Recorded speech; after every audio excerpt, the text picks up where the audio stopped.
السلام عليكم ورحمة الله وبركاته. مقاعي ميلي رحمة عبد الله محمد ما ينكم متها معلمينتي دولة فدرال حكومتها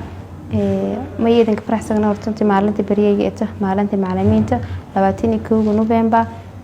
runtii hadii la yara maalinta macallimiinta waa maalin macallimiinta iyo ardayda muhiimka ah taasoo kale macallimiinta horta ma kumid aha may ka shaqeeyay iskuulaadka bay ka taalan iskuul kumid ah taasoo kale markii la yara maalinta macallimiinta waa maalinta farxadan inta loo ku dambeeyay maalmo kale oo hado ay shaqo ulus macallinka qabado meel okiya dhibaatooyin far badan oo macallinka ka shaqeeyo hadii hada lahayd galaaskiyo arday isku dhaqan aan hayna taasoo kale isku baahan hayna maamulka galaaska intii arday wal fahmo arday wala fahmaana arday oo taasoo kale dhibaatooyin la xiriirta nafsada qabo macallinka meel ku faday taasiyada doontiisa oo hal jiha injeedi taasoo kale macallinka duruufta kala hayta meeta macallinkii intii ka shaqeeyo waqti adag ka shaqeeyo taasoo kale aan qabna yani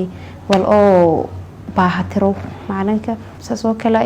hadii maalintaana bariyada macusada lahaynay inoo ka hadlaan as macallimiinta oo KGS oo kumidana macallimiinta ka shaqeeyeen dawladda federaalka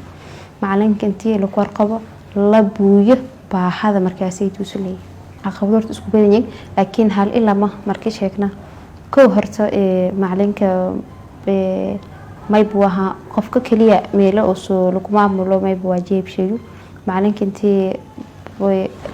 la support gareeya oo yani mishirshay wallan ka dar taasoo kale macallinka intii hela way of teaching macallinkii qaabka ardayda wallan bar lahaa intii markaas la warqabo oo training la sii taasoo kale macallinkii intii oo la erxita shaqo faylowa gudunta ku soo inta leer maalintii bariyay waa maalin inta weyn ardaydana sababtoo ah maalintii macallimiinta intuu muddo walaha barayaan maalintii maysan laha dadaala inta ku sii wada maalinkii waalidkiin saddexaadu maysan yara lahaayay walbarada